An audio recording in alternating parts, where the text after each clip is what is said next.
আবরারকে চাপা দেওয়া সুপ্রভাত বাসের মালিক ৩ দিনের রিমান্ডে, ছিল না রেজিস্ট্রেশন। রাজধানীতে 2 বাসের প্রতিযোগিতায় প্রাণ হারালো কলেজ ছাত্র। ক্ষমতার পালা বদলে জলাধার দখল হওয়ায় আগুন নেভাতে সংকট সৃষ্টি হচ্ছে বললেন প্রধানমন্ত্রী। উৎসুক জনতাকে অগ্নিকাণ্ডের সময় ভিড় না করার আহ্বান।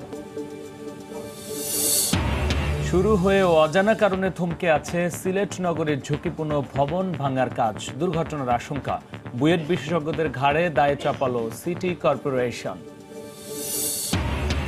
1 মাস চিকিৎসা নেওয়ার পর সিঙ্গাপুরের হাসপাতাল ছাড়লেন আওয়ামী লীগের সাধারণ সম্পাদক ওবায়দুল কাদের। তবে সে দেশে থেকে চলবে পরবর্তী ফলো আপ। এবং ফলন বিপর্যয়ে দিশেহারা হাওরের কৃষক। চিটা হয়ে শেষ সুনামগঞ্জ ও নেত্রকোনার হাজার হাজার হেক্টর জমির ধান। প্রকৃতির ওপর দায় চাপিয়ে খালাস কৃষি বিভাগ।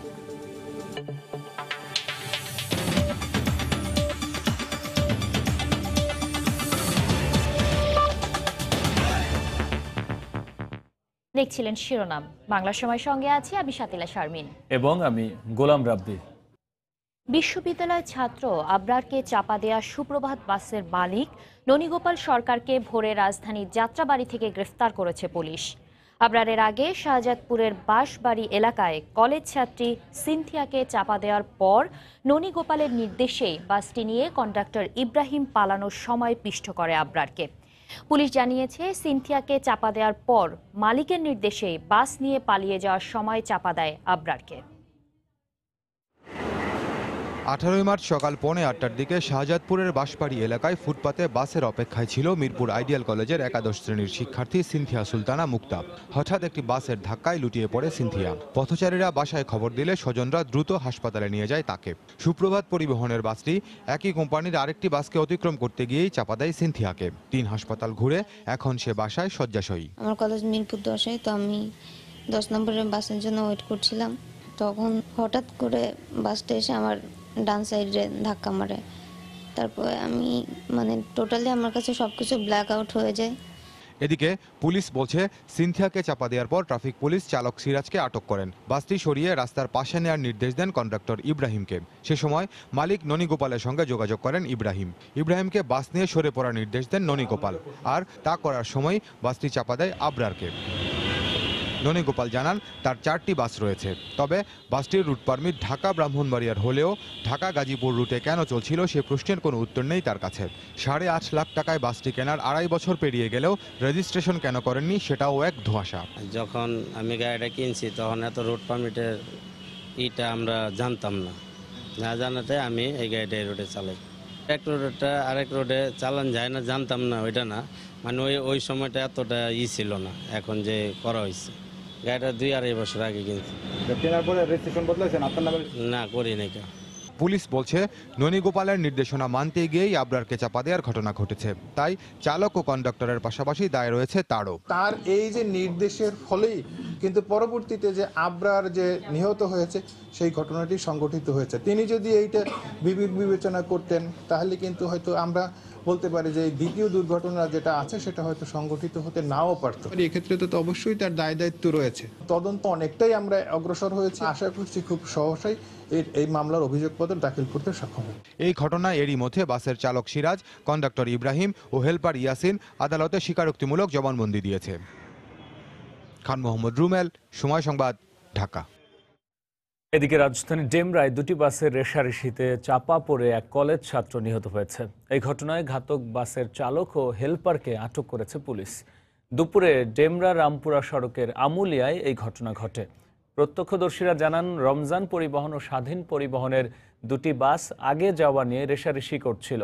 এ সময় 2 বাসের মাঝখানে পড়ে নিহত হয় ইরাম। এ ঘটনার প্রতিবাদে ডেমরা রামপুরা ও ডেমরা যাত্রাবাড়ি সড়ক অবরোধ করে বিক্ষোভ করে শিক্ষার্থীরা। এ সময় সড়কে স্পিড ব্রেকার দেয়া সহ 12 দফা দাবি তুলে ধরে আন্দোলনকারীরা। সড়ক অবরোধ করে বিভিন্ন স্লোগান দেন। নিহত ইরাম গোলাম মোস্তফা মডেল কলেজের ছাত্র ছিলেন।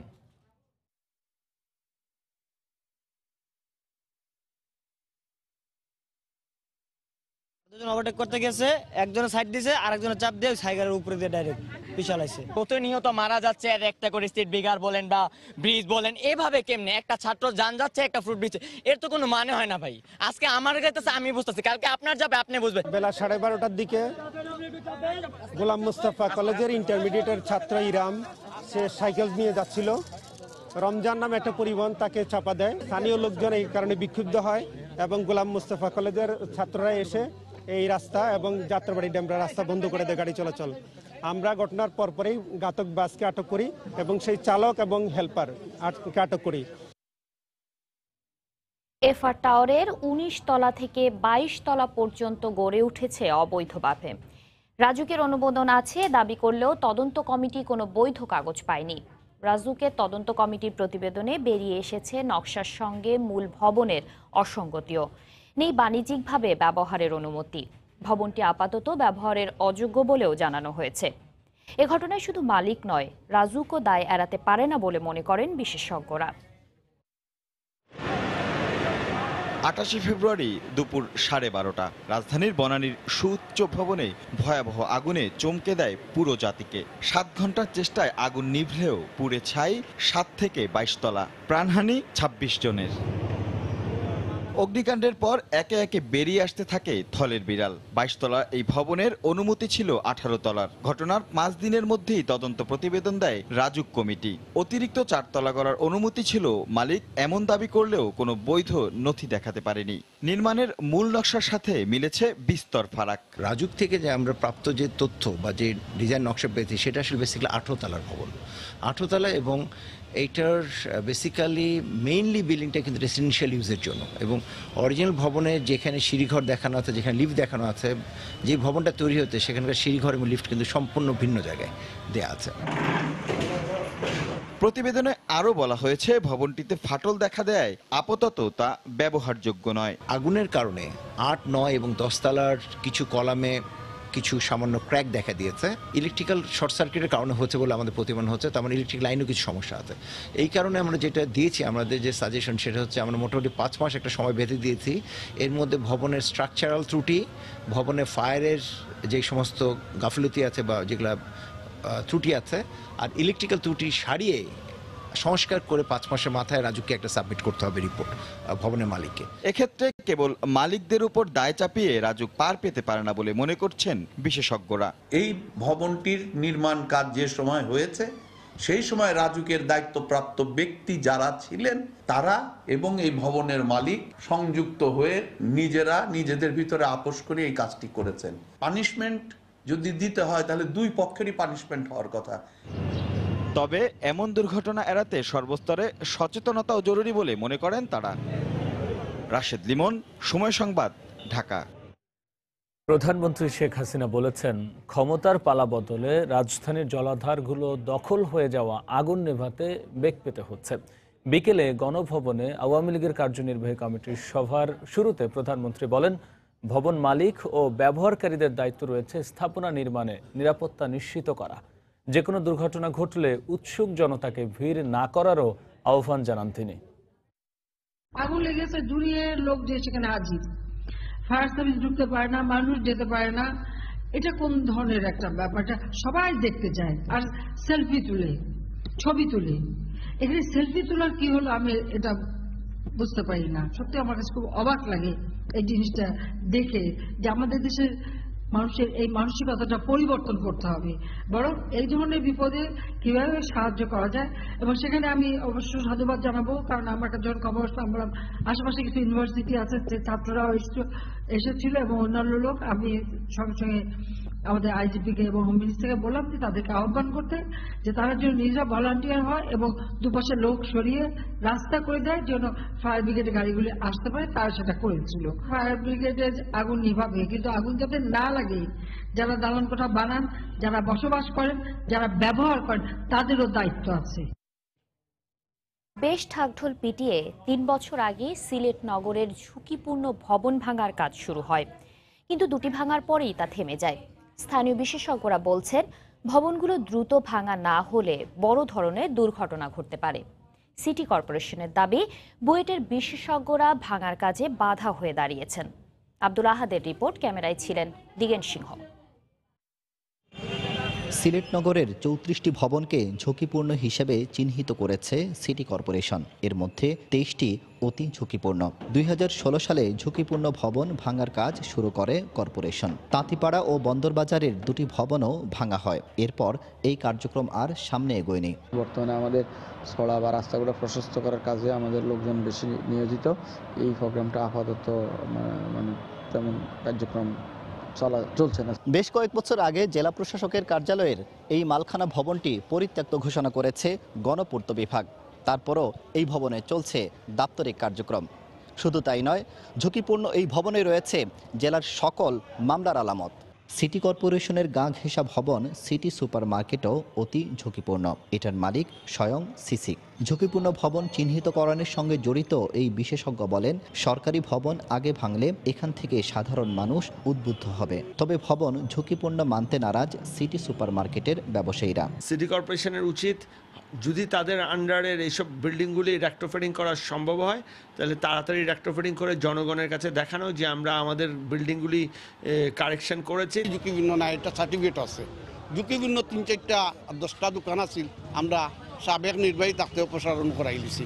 মেয়র বলছেন, ঝুঁকিপূর্ণ চিহ্নিত করা ভবনের মালিকরা ঢাকা থেকে বুয়েটের ইঞ্জিনিয়ার এনে বলেন সেটা ঝুঁকিহীন।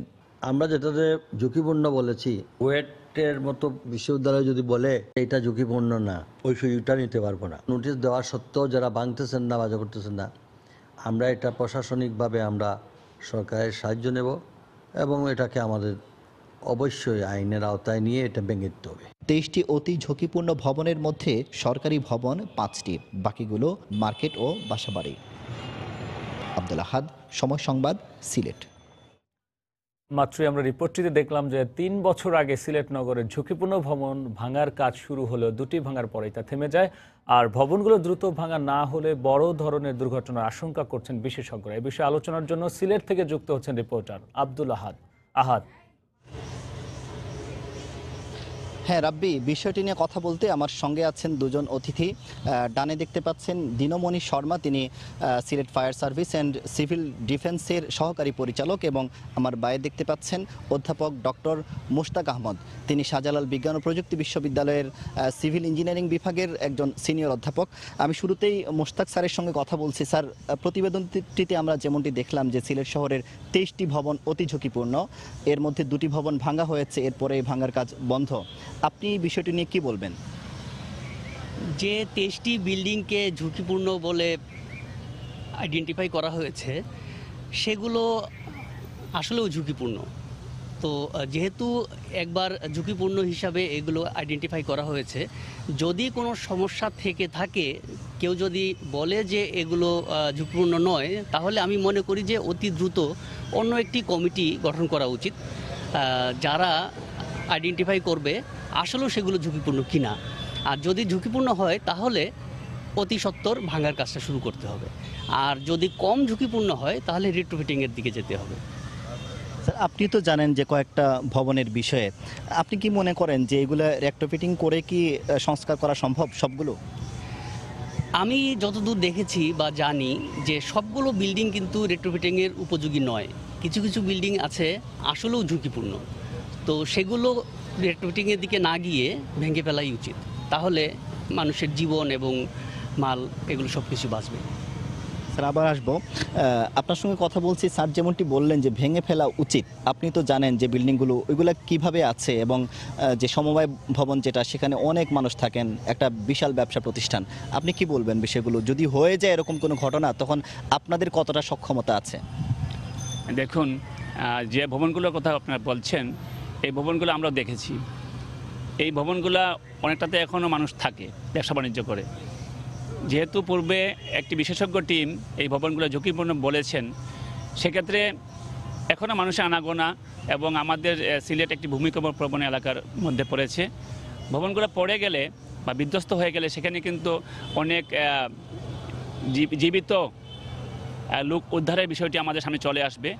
সেখানে আমরা fire service and civil defence প্রথমে আমরা সার্চ অ্যান্ড লোকেটিং করে আমরা জীবিত যে মানুষগুলোকে অনুসন্ধান করব এবং তাদের অবস্থান নির্ণয় করে সেখান থেকে উদ্ধারের বিষয়টা আমাদের চলে আসবে।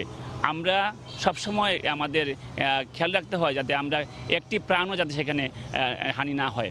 তো আমাদের বিগত দিনে রানা প্লাজার যে আমাদের উদ্ধার অভিজ্ঞতা আছে, সেখানে আমাদের সময়ের একটা ব্যাপার আছে।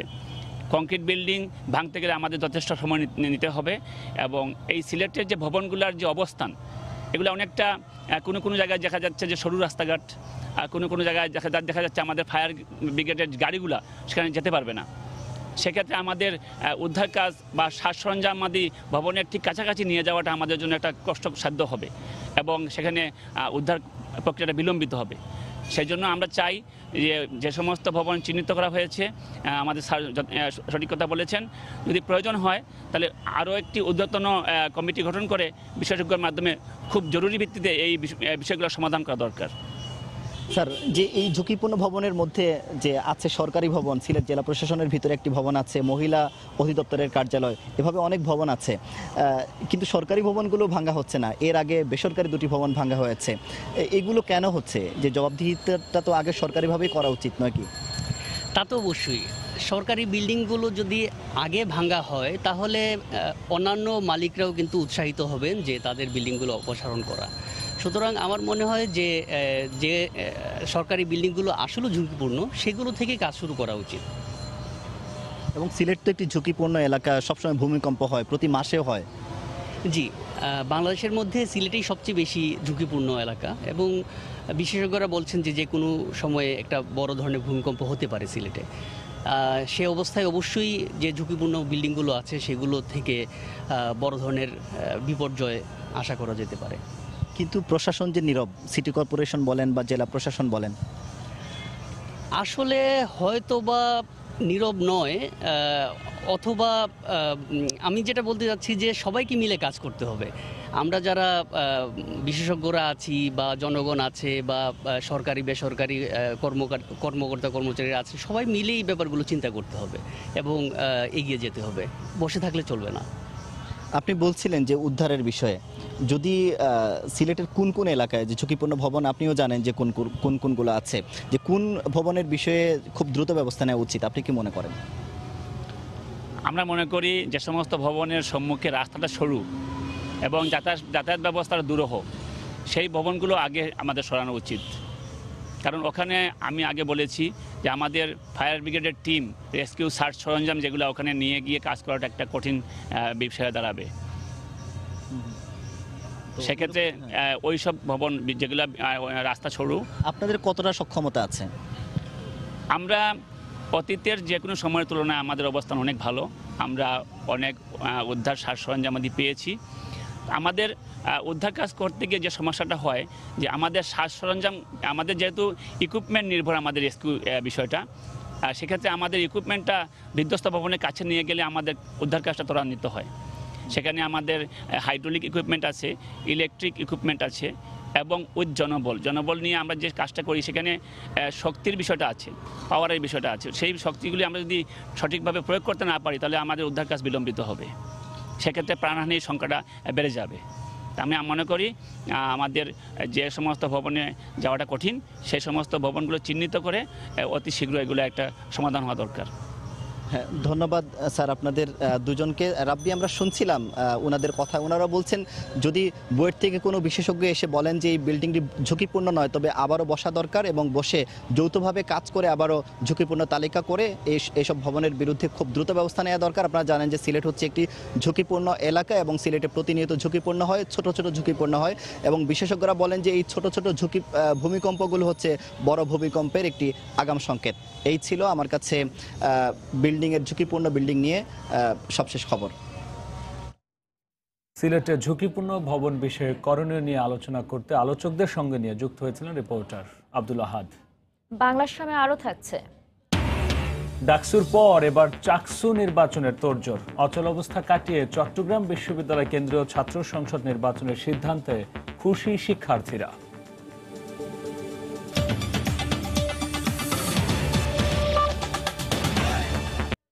1 মাস চিকিৎসা নেওয়ার পর সিঙ্গাপুরের মাউন্ট এলিজাবেথ হাসপাতাল ছাড়লেন আওয়ামী লীগের সাধারণ সম্পাদক ওবায়দুল কাদের। বাইপাস সার্জারির পর শারীরিক অবস্থার উন্নতি হওয়ায় স্থানীয় সময় সোয়া 3টার দিকে হাসপাতাল ছাড়েন তিনি।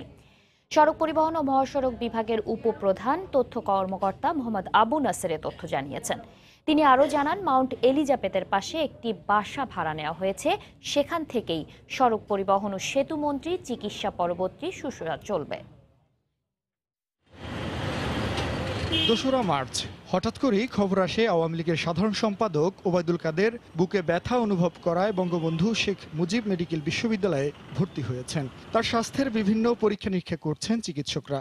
শুরুতে তার অবস্থা যে গুরুতর তেমন একটা আঁচ করা যায়নি। এক পর্যায়ে যখন মেডিকেল থেকে নিশ্চিত করা হলো তাকে সিসিইউতে রাখা হয়েছে, তখন থেকেই ধীরে ধীরে বাড়তে থাকে উদ্বেগ আর উৎকণ্ঠা। এক পর্যায়ে রাষ্ট্রপতি ও প্রধানমন্ত্রী তাকে দেখতে হাসপাতালে ছুটে যান।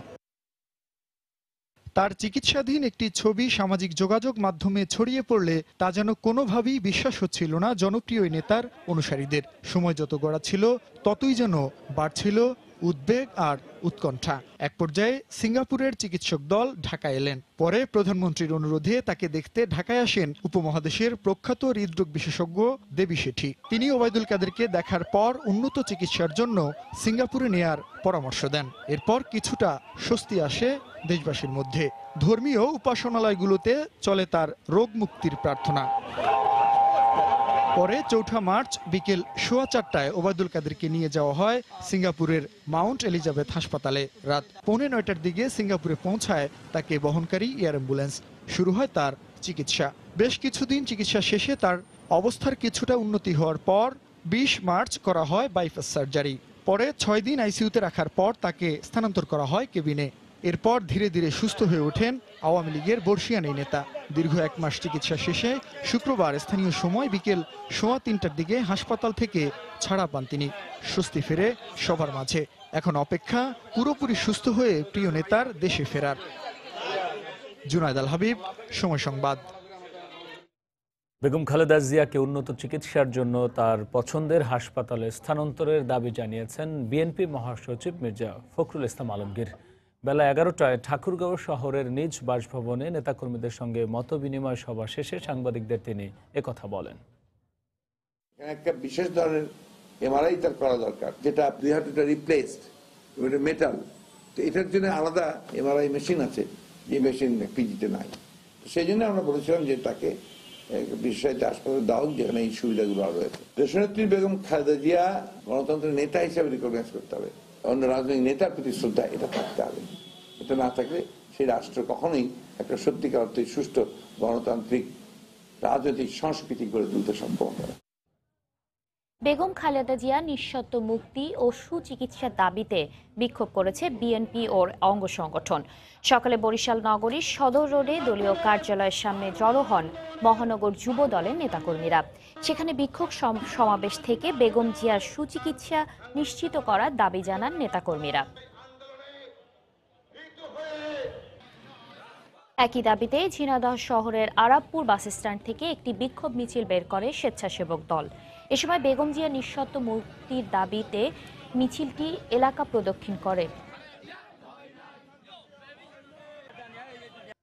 ধানের ফলন বিপর্যয়ে আবারও স্বপ্নভঙ্গ হলো হাওড়া অঞ্চলের কৃষকদের। চিটা ধরে শেষ হয়ে গেছে সুনামগঞ্জ ও নেত্রকোনার বিস্তীর্ণ হাওরের হাজার হাজার হেক্টর ধানের ক্ষেত। সারা বছর চলার রসদ জোগানো একমাত্র ফসলের এমন দশায় দিশেহারা হয়ে পড়ছেন ধার দেনায় জর্জরিত কৃষকেরা। এ অবস্থায় উন্নয়ন কর্মীরা সরকারি সহায়তার দাবি জানালেও প্রকৃতির ওপর দায় চাপিয়েই নির্ভর কৃষি বিভাগ। নেত্রকোনা প্রতিনিধি আলপনা বেগম ও সুনামগঞ্জ প্রতিনিধি হিমাদ্রি শেখর ভদ্রকে সঙ্গে নিয়ে আশরাফুল ইসলামের ক্যামেরায় সালাউদ্দিন সুমনের রিপোর্ট। দিগন্ত জোড়া ধানের ক্ষেত যেন সবুজের গালিচা বিছিয়ে দিয়েছে বিস্তীর্ণ হাওরের বুকে। আর কদিন বাদে এই সবুজ ধানে লাগবে সোনালী রং, ঘরে উঠবে নতুন ফসল।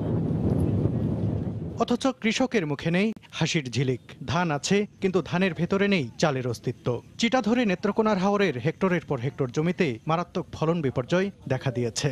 ধানের ভিতরে যে একটা দুধ আছে ওইটা যায় নাই, না যাওয়ার কারণেই ধানগুলি নষ্ট হয়ে গেছে। বছরে একটা ফসল, এই ফসল যদি না থাকে তাহলে তো আমাদের ফুলাফান পালা খুব কঠিন বিষয়। চাল নাই ভিতরে, শুধু সুসা ধান দেন না, এর ভিতরে চাল নাই।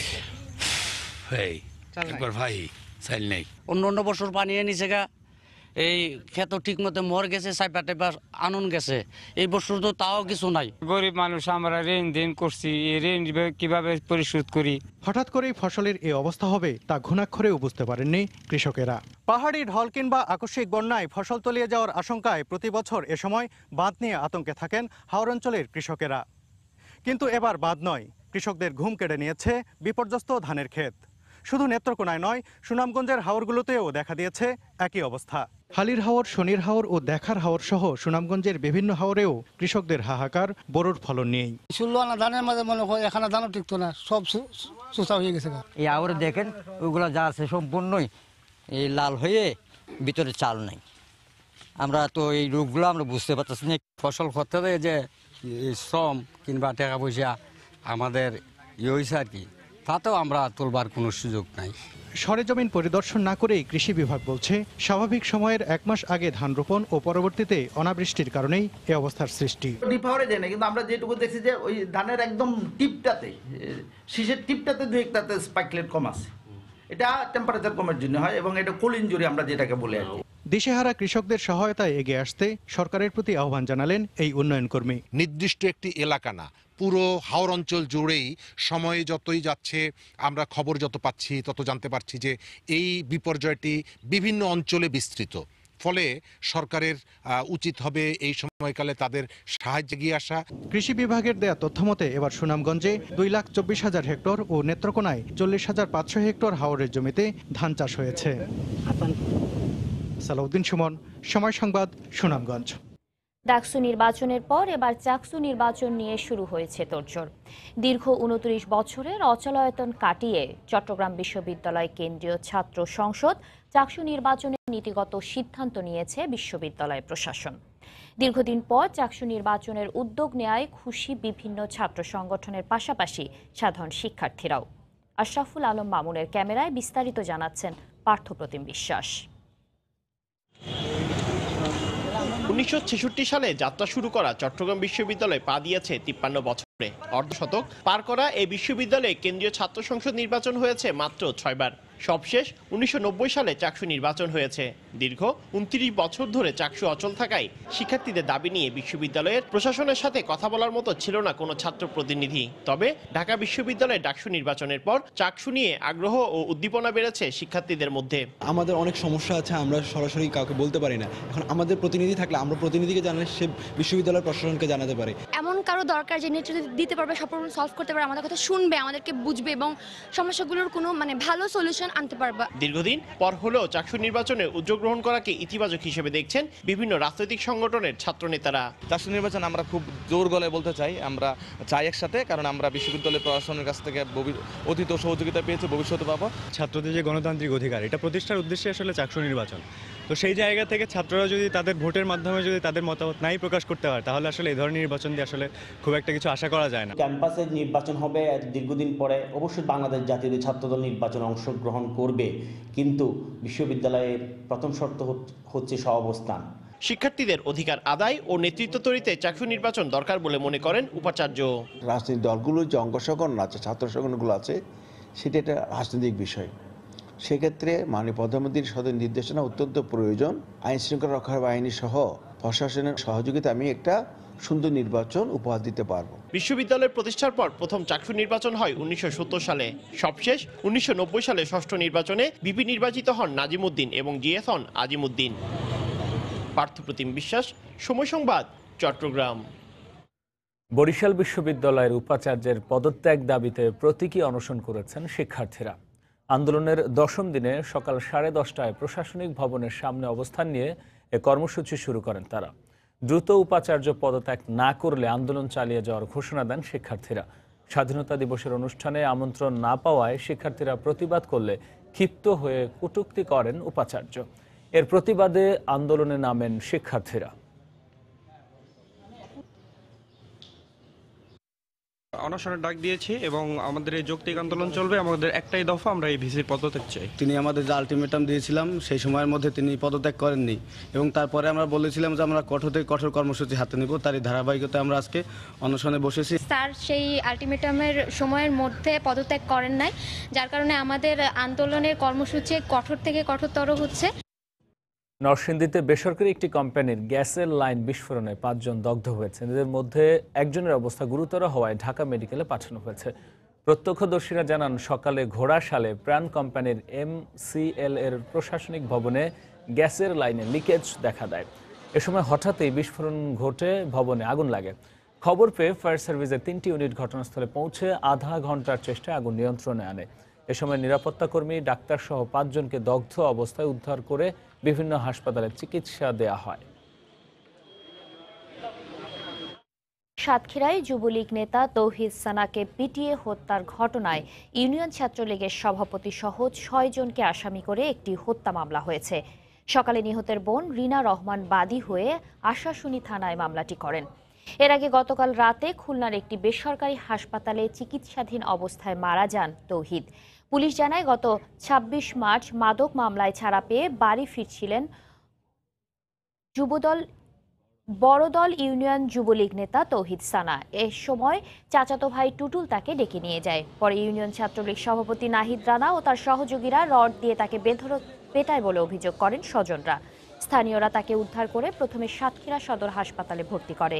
অবস্থার অবনতি হয় খুলনার একটি বেসরকারি হাসপাতালে নেওয়া হয়।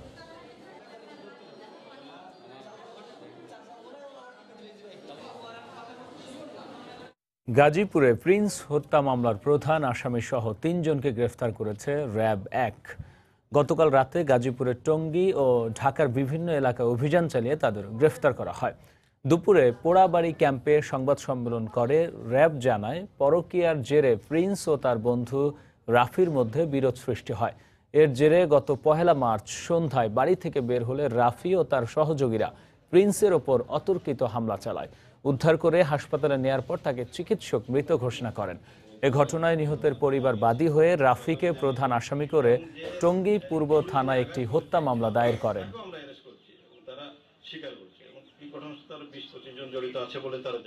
গাজীপুরে ১০ বছরের শিশুকে ধর্ষণ মামলার প্রধান আসামি বাবুলকে গ্রেফতার করেছে পুলিশ।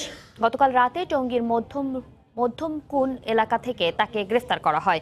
পুলিশ জানায়, বুধবার বিকেলে বাড়িতে কেউ না থাকার সুযোগে বখাটে বাবুল ঘরে ঢুকে মেয়েটিকে ধর্ষণ করে।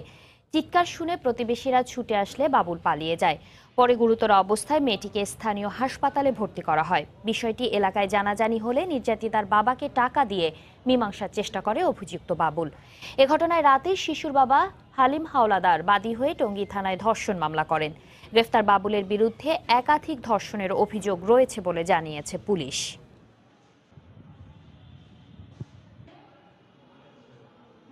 ভারতে পাচার হওয়ার প্রায় ২.৫ বছর পর ২৪ বাংলাদেশিকে হস্তান্তর করেছে ভারতীয় পুলিশ। দুপুরে যশোরের বেনাপোল ইমিগ্রেশন পুলিশের কাছে তাদের হস্তান্তর করে ভারতের পেট্রোপোল ইমিগ্রেশন পুলিশ। ২ বছর আগে কাজের আশায় দালালের মাধ্যমে সীমান্ত পথে তারা ভারতে যায় বলে জানায় পুলিশ। কিন্তু তাদের সেখানে রেখেই পালিয়ে আসে দালাল চক্র। পরে অনুপ্রবেশের অভিযোগে ভারতের অন্ধ্রপ্রদেশ পুলিশ তাদের আটক করে কারাগারে পাঠায়। সেখানে ওই দেশের একটি বেসরকারি এনজিও তাদের উদ্ধার করে শেল্টার হোমে রাখে। পরে দুই দেশের স্বরাষ্ট্র মন্ত্রণালয় যোগাযোগ করে স্বদেশ প্রত্যাবাসন আইনে তাদের দেশে ফেরত পাঠায়।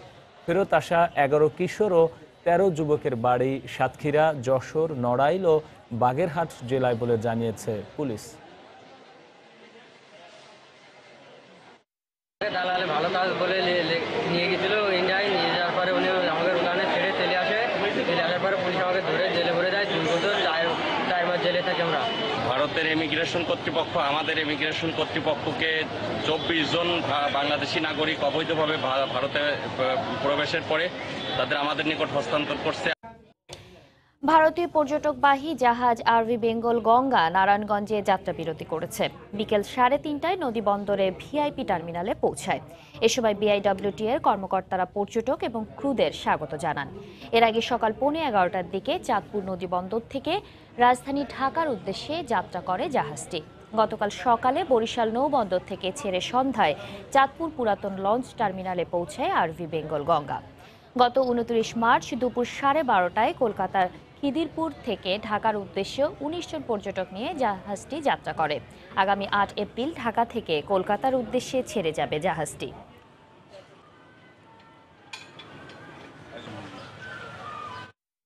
চট্টগ্রামে শুরু হয়েছে 5 দিন ব্যাপী শিশু চলচ্চিত্র প্রদর্শনী উৎসব। 12তম আন্তর্জাতিক শিশু চলচ্চিত্র উৎসব উপলক্ষে সকালে নগরের ফুলকি স্কুলে প্রথম দিন বেশ কয়েকটি শিশুতোষ চলচ্চিত্র দেখানো হয়। এ সময় উপস্থিত ছিলেন 21শে পদকপ্রাপ্ত সাংবাদিক আবুল মোমেন। তিনি ক্ষুদে শিক্ষার্থীদের শৈশব থেকে দেশি বিদেশি শিশুতোষ চলচ্চিত্র দেখার অভ্যাস গড়ে তোলার আহ্বান জানান। 5 দিন ব্যাপী এ আয়োজনে নগরীর আরও 5টি বিদ্যালয়ে 32টি দেশের 60টি শিশুতোষ চলচ্চিত্র প্রদর্শন করা হবে। তীব্র গরমে বিশ্বের দীর্ঘতম সমুদ্র সৈকত কক্সবাজারে কমেছে পর্যটকের আগমন। যারা সমবেত হয়েছেন তারাও গরম থেকে বাঁচতে ছুটছেন সমুদ্র স্নানে। তবে পর্যটক কম যাওয়ায় হতাশ নন সৈকত এলাকার ব্যবসায়ীরা। সাগর উত্তাল হওয়ায় পর্যটকদের সতর্ক থাকার পরামর্শ লাইফ গার্ড কর্মীদের। মোহাম্মদ ফরাজের ক্যামেরায় আরও জানাচ্ছেন সুজাউদ্দিন রুবেল।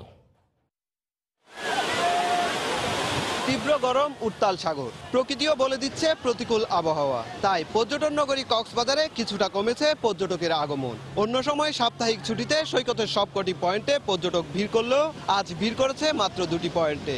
আর যারা সৈকতে আসছেন তারাও তীব্র গরম থেকে বাঁচতে ছুটছেন সাগরের নোনা জলে। থাইল্যান্ড বলেন, সিঙ্গাপুর বলেন, সবচেয়ে সুন্দর আনবিলিভেবল একটা বিচ হচ্ছে এটা।